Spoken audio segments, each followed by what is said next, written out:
여러분, 그 학생들을 지도하는 선생님들이나 뭐 누군가를 가르치는 직업에 종사하는 분들이 하나같이 하시는 말씀이 있어요. 무엇이냐면요, 이 백지 상태에 있는 사람을 가르치기가 좋다는 거예요. 왜일까요, 여러분? 잘못된 지식이 머리로 들어가면 다시 그 지식이나 생각이 바뀌기가 너무너무 어렵기 때문입니다. 그래서 차라리 처음부터 모르는 상태로 와서 배우는 것이 훨씬 유익하다라고 합니다. 이 이단에 빠졌다가 나온 사람들 중에는요, 다시 교회 안으로 이제 들어와서 재교육을 받고 신앙의 삶을 살아가는 사람들이 있는가 하면 오히려 또 다른 이단에 빠지게 되는 경우들도 적지 않게 볼 수가 있어요. 그래서 우리는 이단에 빠지지 않게 늘 깨어 있어야 되고요, 교회 사역자들의 지도들을 잘 받아야 합니다. 그러니까 제가 지금 서론을 시작하면서 왜 이 이단에 대한 이야기들을 하면서 시작을 할까요, 여러분? 오늘 보게 되는 이 골로새서가 바로 이단으로 인해서 어려움을 겪는 골로새 교회를 향한 사도 바울의 편지이기 때문입니다. 이 골로새 교회는요, 사도 바울이 세운 교회가 아니에요. 누가 세웠을까요? 본문 7절에 보시면은요, 에바브라라는 인물이 나오죠. 에바브라는 인물이 나오는데 그가 골로새 교회를 개척한 인물입니다. 그러면 이 골로새 교회를 개척한 에바브라가 성도들에게 편지를 하는 게 맞잖아요. 그런데 왜 사도 바울이 나서서 이 서신을 작성한 것일까요, 여러분? 골로새라는 지역과 그 에베소라는 지역은요, 한 100km 정도 떨어진 그렇게 멀지 않은 도시입니다. 가까운 도시예요, 비교적. 그 에베소라는 도시가 당시에 그 로마와 더불어서 가장 크고 조금 상업화되어 있는 도시 중에 하나였어요.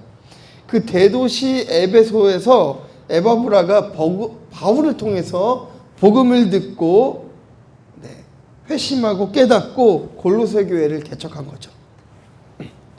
그렇기 때문에 에바브라에게 바울은 스승과도 같고 은인과도 같은 그런 사람인 것이죠. 복음을 들려준. 이런 그 바울과 에바브라의 관계가 있기 때문에 교회에 어떤 문제가 발생하거나 어떤 조언을 듣고자 하거나 기도에 문제들이 있을 때, 기도를 부탁하고자 할 때에 이 전반적인 모든 소식들을 에바브라와 사도 바울이 늘 공유를 하고 있었습니다. 그러다가 골로새 교회가 이단의 문제로 어려움을 당하고 있다라는 소식을 이제 사도 바울이 듣게 돼요. 이 소식을 들은 사도 바울이 골로새 교회에게 이단을 배척하고 오직 바른 복음 안에 있어야 됩니다라는 내용을 이 서신에 담아서 골로새서를 작성했습니다. 여러분, 그 사실 이단이라는 것에 대한 문제는 오늘날의 문제만 아니었고요, 초대교회 시절부터 이 문제는 계속 있었어요. 그래서 요한복음에도 이 이단에 대한 문제를 거론하고 있습니다. 당시에는 크게는 이제 두 부류의 이단이 있었습니다. 어떤 것이었냐면 이제 유대주의와 영지주의라는 것이 있었어요. 조금 어렵겠지만 이 두 부류의 이단은 우리가 좀 잘 배우고 이해해야 됩니다. 왜냐면은요, 지금 오늘날 행해지고 있는 대부분의 이단들의 뿌리는 이 유대주의와 영지주의에서 나오기 때문이에요. 이것만 잘 알고 있어도 우리가 쉽게 이단에 빠지지 않습니다. 유대주의는요, 기독교로 넘어온 사람들이에요. 유대교에 있다가 기독교로 넘어온 사람들. 문제는 그들이 예전에 배웠던 율법을 그대로 고수하는 거예요. 이게 문제가 된 것입니다. 그래서 예수님의 복음으로 율법이 완성이 된 것을 믿는 것이 아니라 그 귀한 복음을 율법 안으로 넣어버리는 거예요. 예를 들면은요, 예수님께서 율법을 이미 완성하셨기 때문에 구약에 행하고 있었던 법들을 행할 이유가 없습니다. 뭐 지키지 말라는 것이 아니라 그 계명보다 예수님의 복음이 더 커졌던 것이죠. 얼마나 복잡했냐면요, 예전에는 번제를 한번 드리려고 하면 어떻게 했었죠, 여러분? 동물을 각을 떠서 제단을 만들고 그 위에서 막 엄청 복잡했잖아요. 근데 예수 그리스도가 오셔서 십자가에 못 박혀 죽으심으로 더 이상 그런 수고로움을 할 이유가 없었어요. 그러나 이 유대주의자들은 예수님은 예수님이고 제사는 제사고 말하자면 예수님으로 인하여서 그 율법이 완성됐음을 인정하지 못하고 여전히 구약의 것을 가져와서 예수 그리스도의 복음을 그 구약의 율법 중 하나로 넣어버리려고 했던, 시도를 했던 사람들이 바로 이 유대주의자들이었습니다. 그 영지주의자들은요, 헬라주의라고도 이야기하는데요, 헬라 사람들이에요. 이 영지주의자들은 당시 그 헬라에는 굉장히 유명한 게 있었는데요, 철학이 유명했습니다. 철학. 그 헬라 철학이 굉장한 학문으로 이제 인정받았는데, 이 복음으로 철학을 깨트리려 하는 것이 아니라 오히려 철학으로 복음을 해석하려는 시도들이 있었어요.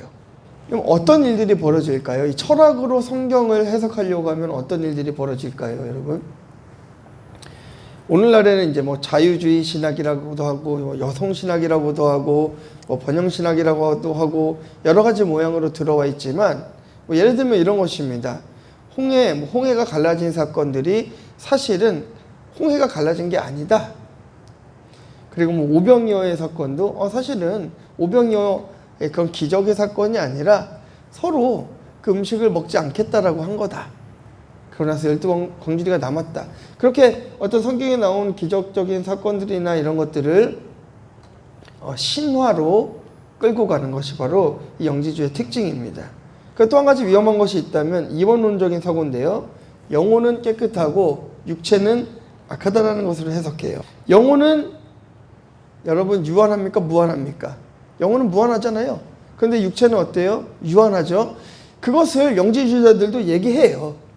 그런데 문제는 한 가지가 이제 여기서 생깁니다. 어떻게 하나님의 아들이라 하는 예수가 더러운 육체를 입고 이 땅에 왔겠는가? 영지주의자들이 그렇게 이제 주장하기 시작하는 거예요. 그래서 이걸 좀 어려운 말로 이제 가연설이라고 이야기하는데요. 사실 예수님은 우리와 같은 육체를 가지고 이 땅에 오신 것이 아니라 눈에만 보이는 모습으로 오신 것이다. 그래서 예수님은 우리와 같은 육체를 가지고 있지 않다라고 주장하는 것이 영지주의예요. 이 영지주의의 사상을 따르면은요, 예수님의 십자가는 무의미한 것이 되어버립니다. 예수님은 완전한 신성을 가지고 완전한 인성을 가지고 이 땅에 오셨기 때문에 우리의 죄가 사해질 때에 완전히 우리의 죄가 사해졌던 것이죠. 여러분, 이단은 품고 사랑해야 되는 존재가 아니에요. 그런 대상이 아닙니다. 변화시키고 대적해야 하는 대상입니다. 그래서 사도 바울은 오히려 갈라디아서에 보시면은요, 이단을 정죄하고 저주하기까지 하는 그런 일들을 볼 수가 있습니다. 자, 오늘 말씀을 통해서요, 여러분, 성도는 어떤 믿음을 갖고 어떤 소망을 품고 어떤 사랑을 해야 되는 것인지, 그리고 이단을 왜 경계해야 되는 것인지 말씀을 통해서 한번 나눠보고자 합니다. 자, 첫 번째는요, 예수 안의 믿음이에요. 1절부터 4절까지의 말씀인데요, 다 함께 한번 봉독해 보도록 하겠습니다. 시작.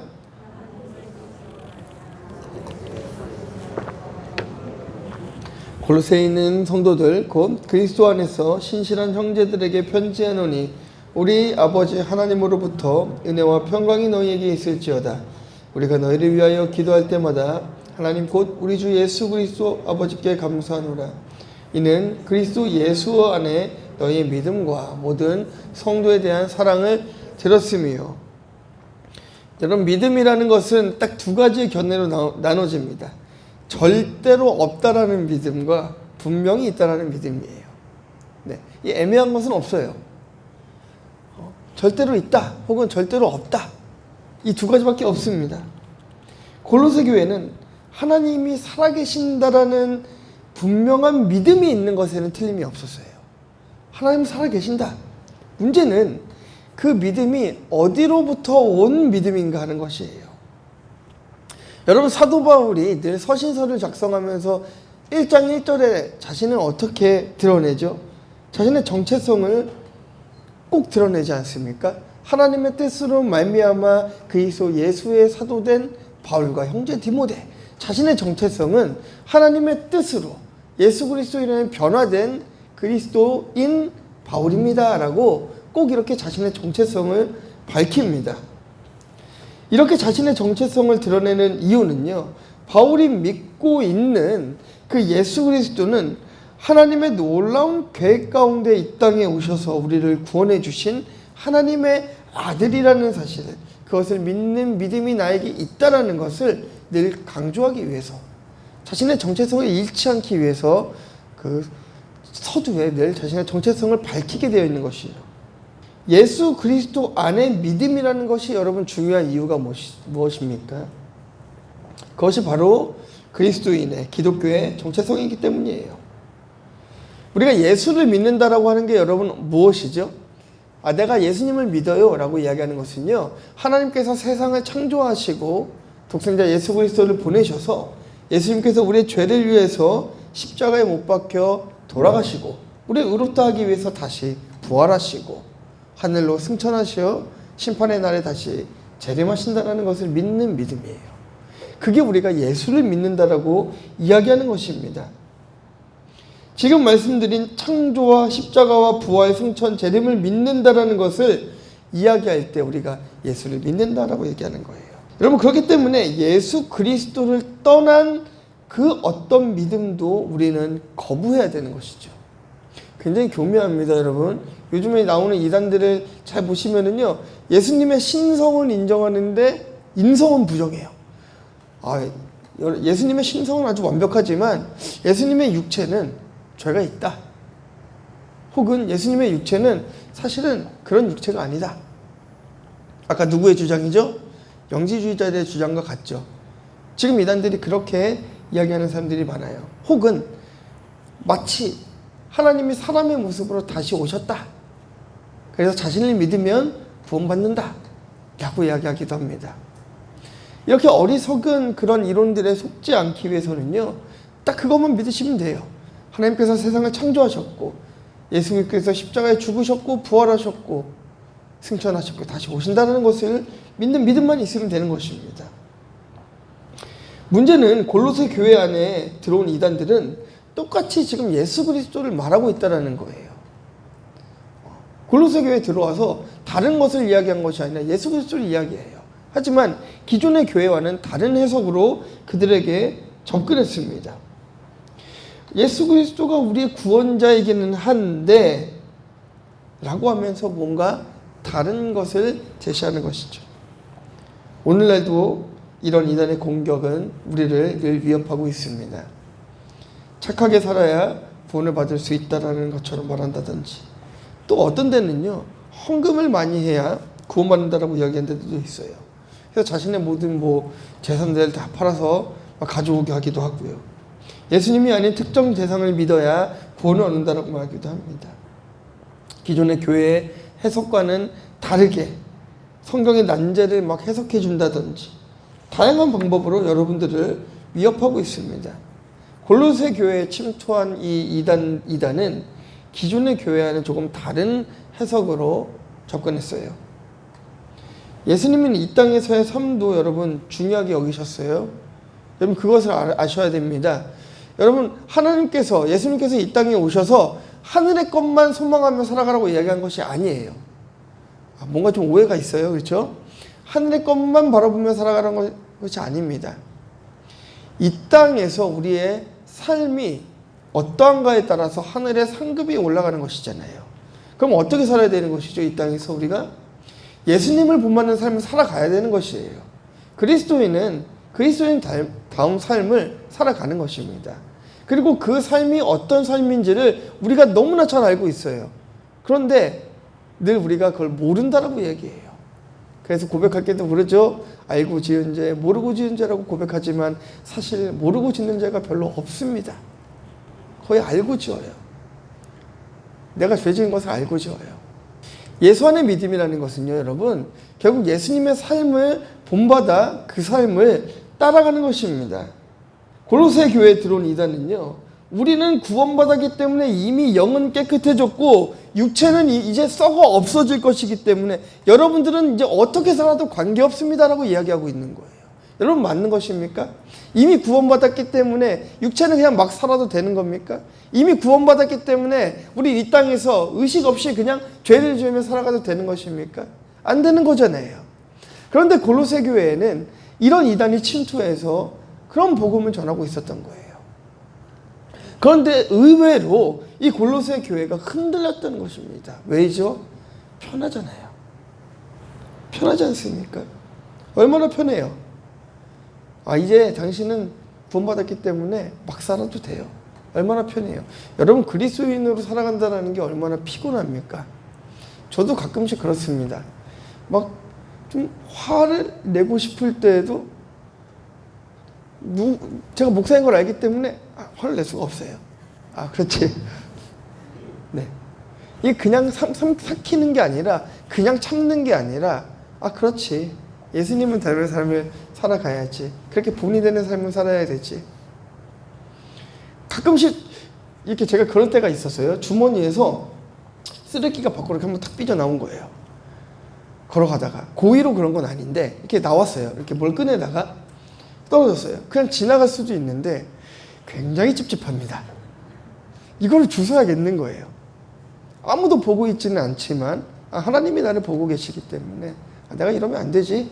아주 작은 일이지만 그 쓰레기를 줍게 되는 거예요. 우리가 예수 안의 믿음이라는 것은 그 삶을 본받아 따라 살아가는 것입니다. 그 삶이 힘들다 할지라도 우리는 예수님의 삶을 따라 살아가야 여러분 안전합니다. 믿으시기 바랍니다. 내가 원하는 삶을 살아갈 때에 여러분 그 안전함이 아니라 여러분은 사망의 음침한 골짜기를 걷게 되는 거예요. 그러나 우리가 예수 그리스도의 삶을 하나님이 원하시는 삶을 살아갈 때에 예수 안에 믿음이 있는 삶을 살아갈 때에 여러분은 하나님이 주시는 그 안전함을 누리며 살아갈 수 있을 것입니다. 자, 두 번째는요. 하늘에 쌓아둔 소망이에요. 자, 5절 6절 말씀 보겠습니다. 시작. 하늘에 쌓아놓은 소망으로 말미암으니 진리의 말씀을 들은 것이라. 이 복음이 이미 너희에게 이름에 너희가 듣고 참으로 하나님의 은혜를 깨달은 날부터 너희 주에서와 같이 또한 온 천하에서도 열매를 맺어 자라나는 도다. 자, 여러분 5절 말씀은요. 그 믿음과 사랑은 여러분을 위해서 이미 하늘에 마련해 두신 축복에 대한 희망에서 나온 것이다. 말이 좀 어렵긴 해요. 그 희망에 대해서는 여러분의 진리의 말씀 곧 복음을 받아들였을 때에 이미 들은 바가 있습니다. 자, 무슨 얘기냐면요. 이미 여러분들이 복음을 들어서 예수를 믿기 전에 복음을 들을 때에 그것을 받아들였을 때에 하나님께서 여러분들에게 복을 주셨다라고 이야기하고 있는 거예요. 굉장히 중요한 말씀이에요. 여러분 소망이 무엇입니까? 소망이라는 것은 당장 눈앞에 보이는 게 있다 할지라도 지금 당장 이루어지는 것이 없다 할지라도 미래에 반드시 이루어질 것이라는 기대감을 이야기하는 것이잖아요. 그것이 바로 소망 아니겠습니까? 사도 바울은 복음을 전할 때에 늘 하늘의 소망을 꼭 강조했어요. 왜냐면요, 여러분 시대적으로 보자면 예수를 믿음으로 받아야 되는 핍박의 정도가 굉장히 심각했기 때문이에요. 지금 우리처럼 그냥 원할 때 교회 오고 예배 드릴 수 있는 것이 아니라 예수를 믿음으로 그들은 핍박을 당해야 됐기 때문에 그것을 견디려면 그들이 확실한 소망이 필요했던 거예요. 지금 내가 이 어려움을 견딤으로 인하여서 이것이 지금 하나님이 기뻐하고 계시구나, 하늘의 상급으로 이것이 쌓여가고 있구나 하는 확실한 소망이 필요했던 것입니다. 사실 예수님이 십자가에 못 박혀 돌아가셨을 때에 제자들을 포함해서 예수 그리스도를 따르는 사람들은 소망이 사라졌어요. 소망이 사라졌습니다. 왜냐하면 예수님께서 이 땅에서 자신들을 책임져 주실 것이라고 생각했기 때문이에요. 그러나 부활하시고 승천하시는 모습을 본 제자들은 앞으로 다시 오실 예수님에 대한 소망으로 가득 차게 되는 것이죠. 이 5절 6절 말씀을 통해서 골로새 교인들이 이단의 미혹에 흔들리는 이유가 조금 설명이 될 것 같습니다. 바울은요, 복음이 골로새 교회에 전해진 것 같이 온 세계 만방에 전해지고 있고 열매를 맺고 있다라고 이야기하고 있어요. 말하자면 골로새 교인들에게 있어 보이지 않는 예수님을 믿지 않는다는 것이 마치 소망이 끊어진 것 같았다라는 거죠. 소망이 끊어진 것만 같았다라는 거예요. 그렇기 때문에 뭔가 색다르고 내가 납득하기 쉬운 그 복음을 스스로 요구하고 있었다라는 것이에요. 여러분 재밌습니다. 우리가 성령이 충만하고 믿음이 충만하고 뭔가 신앙생활에 활력이 있을 때는 그 믿음이 굳건해요. 하나님 살아계시지. 기도하면 하나님께서 응답하시지. 말씀을 사모해야지. 그런데 그것이 연약해지기 시작할 때요, 어떻게 변해가는지 아십니까? 한 번은 괜찮지 않을까? 내가 예배 한 번 드리지 않음으로 인해서 내 삶에 어떤 변화도 일어나지 않았는데 괜찮지 않을까? 뭔가 변해가기 시작해요. 왜죠? 점점 그 소망이 없어지고 있는 것이에요. 여러분, 기도해도 응답이 되지 않고 그렇지 않으세요? 여러분, 기도한 거 다 응답 받으셨어요? 아니죠? 제가 기도한 거 다 응답 받았으면은요, 지금 이 자리는요, 이미 사람이 가득 차 있었어야 돼요. 그런데 가득 차지 않았잖아요. 근데 오늘도 기도하고 내일도 기도합니다. 모레도 기도할 거고요. 그럼 언제까지 기도하는 거예요? 가득 찰 때까지 기도하는 거예요. 네. 여러분, 우리가 기도한다라는 것은요, 내 뜻을 구하는 것이 아니라 하늘의 소망을 구하는 것입니다. 내가 이것을 원합니다라고 하는 것이 기도가 아니라 하나님이 무엇을 원하십니까? 라고 기도하는 것이에요. 그래서 하나님이 원하시는 것을 내가 찾아 기도하는 것입니다. 하나님, 내가 물질이 없어요. 물질을 주세요. 이게 아니죠. 하나님, 내가 이 물질을 가지고 하나님의 나라를 위해서, 영광을 위해서 쓰길 원합니다. 천국 물질을 주세요. 네. 이게 올바른 기도가 돼야 되는 것 아니겠습니까? 이 골로새 교인들은 예수 그리스도가 보이는 하나님이 눈앞에 없기 때문에 그 소망이 없는 것 같았고 끊어진 것만 같았습니다. 그래서 스스로 뭔가 새로운 복음을 듣기를 원했던 거예요. 이 땅에서 우리가 하나님을 믿고 예수님을 따라 사는 것이 무의미해 보이고 힘들지 모르겠지만, 지금 여러분들의 오늘의 예배와 여러분들의 헌신, 이 모든 것들은 하늘에 상급으로 쌓이고 있다는 사실을 여러분 믿으시기를 주님의 이름으로 축원합니다. 눈에 보이는 게 전부가 아닙니다, 여러분. 보이지 않는 하나님을 믿는 믿음으로 우리는 천국의 소망을 품어야 될 것입니다. 그 어떤 사단의 공격과 예배를 방해하는 어떤 세력과도 타협하지 않고 우리는 우리의 믿음을 끝까지 지키면서 살아가야 될 줄 믿습니다. 세상은요, 여전히 교회에 소망을 두고 있습니다. 여러분, 제가 말씀드렸잖아요. 안티카페도 들어가서 보기도 하고 사람들이 교회 욕하는 것들도 많이 봤습니다. 근데 그들이 욕하는 이유가 무엇이죠, 여러분? 교회 다니는 사람들은 달라야 된다는 거예요. 여전히 세상은 교회에 소망을 품고 있습니다. 그리스도인들이 하늘에 소망을 두고 이 땅에서 하나님께 충성하고 예수님을 닮아가는 삶을 살아가는 것이야말로 이 세상에 소망을 심어주는 것입니다. 예수님을 믿게 하는 강력한 도구는 바로 여러분의 삶이며 소망이라는 것을 잊지 않으시길 주님의 이름으로 축원합니다. 하나님께서는 여러분들 향한 크신 계획을 가지고 계시고요, 여러분을 사랑한다는 사실도 잊지 않기를 주님의 이름으로 축원합니다. 자, 세 번째는요, 성령 안에서의 사랑입니다. 자, 우리 7절 8절 말씀 한번 보도록 하겠습니다. 네, 시작. 이와 같이 너희가 배웠나니 그는 너희를 위한 그리스도의 신실한 일꾼이요 성령 안에서 너희 사랑을 우리에게 알린다니라. 이 7절과 8절은요, 에바브로와 골로새 교인들의 관계가 성령으로 맺어진 사랑의 관계다라고 이야기하고 있습니다. 그래서 바울이 7절에 너희가 에바브로에게 신앙을 배웠다라고 말하는 것은요, 그를 신뢰하라는 거예요. 이단이 미혹에 있을 때에 교회와 목자에 대한 신뢰가 있으면 쉽게 흔들리지가 않습니다. 그러나 그 신뢰가 끊어지면 어떻게 되죠? 미혹되기가 쉬워져요. 그런 의미에서 바울은 골로새 교회 지도자인 에바브로를 너희를 위한 그리스도의 신실한 일꾼이다라고 이야기하고 있는 것이에요. 그래서 여러분들이 밖에 나가셔서 성도가 성도의 흉을 보지 마세요. 네. 성도가 교회의 흉을 보지 마시고 목회자의 흉을 보지 마세요. 저희도 마찬가지죠. 성도의 흉을 보거나 그러지 마세요. 다른 사람들을 위해서가 아니고 여러분들을 위해서입니다. 내 안에 무언가 불평을 하기 시작하고 무언가 불만을 말하기 시작하고 불평을 품기 시작할 때에 사단은 그 틈을 타게 되는 것입니다. 끈끈한 신뢰의 관계가 있습니다. 그가 잘못했다 할지라도 하나님께서 그를 사랑하고 계신다라는 그 신뢰를 갖고 계셔야 돼요. 그가 잘못하고 있다 할지라도 그를 통해서 하나님께서 이뤄가실 일이 있다는 것을 알고 계셔야 되는 것입니다. 근데 우리 좀 너무 쉽게 정죄하는 것 같지 않습니까? 우리 가정에서도 그러시지 않으세요? 아유, 커서 못 될래. 이미 크지도 않았는데요. 아직 크지도 않았는데 아유, 커서 못 될래. 그렇죠? 목사 됐습니다. 커서 목사가 됐습니다. 커서 다 훌륭하게 더 잘하고 계시잖아요.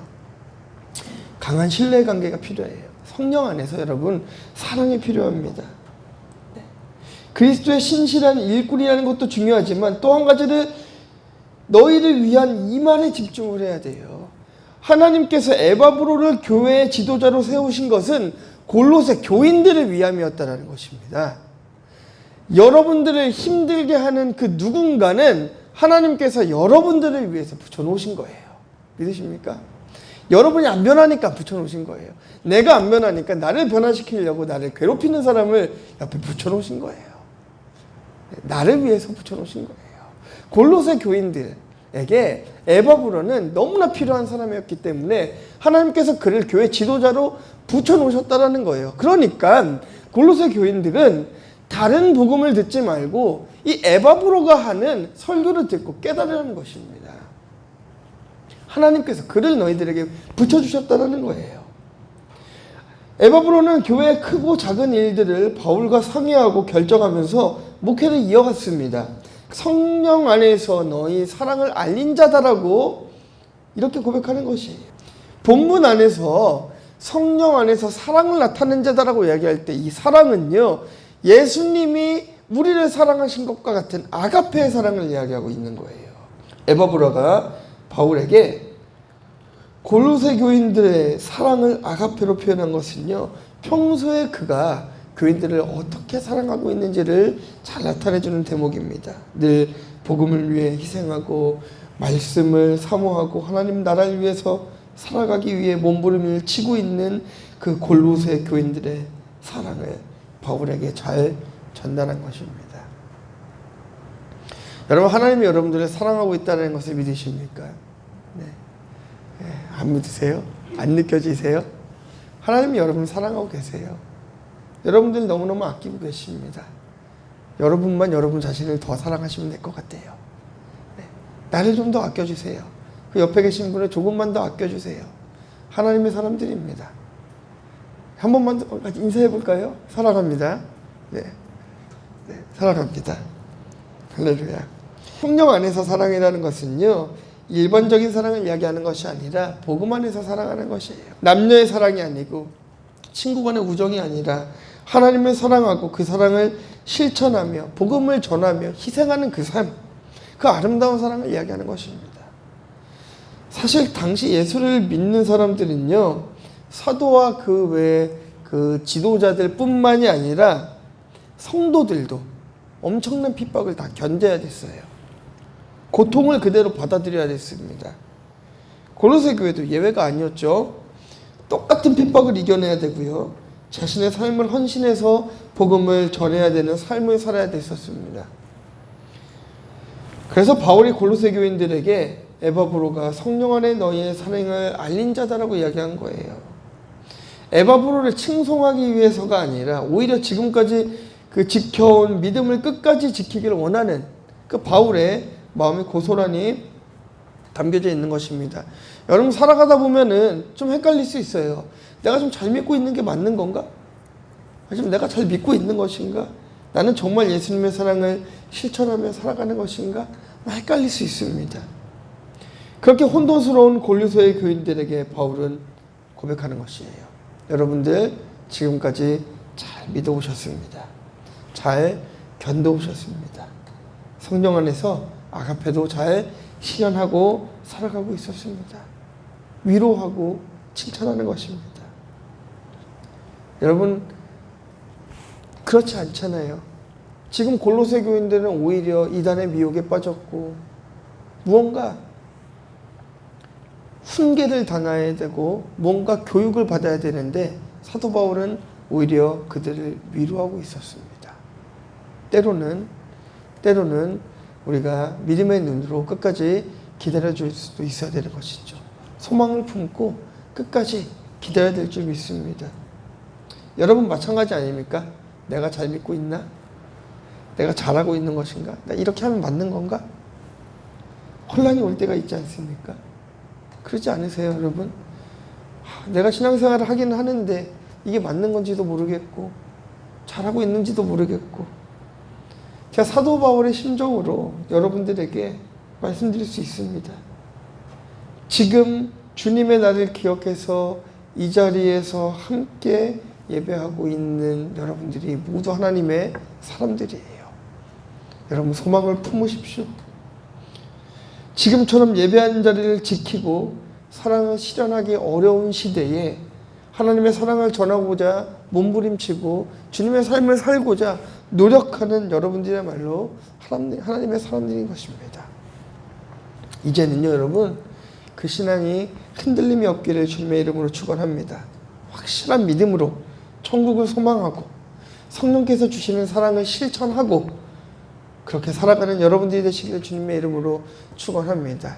여러분, 소망이 끊어지면은 삶이 무너지는 것이에요. 믿음의 승부라는 그 영화가 있어요.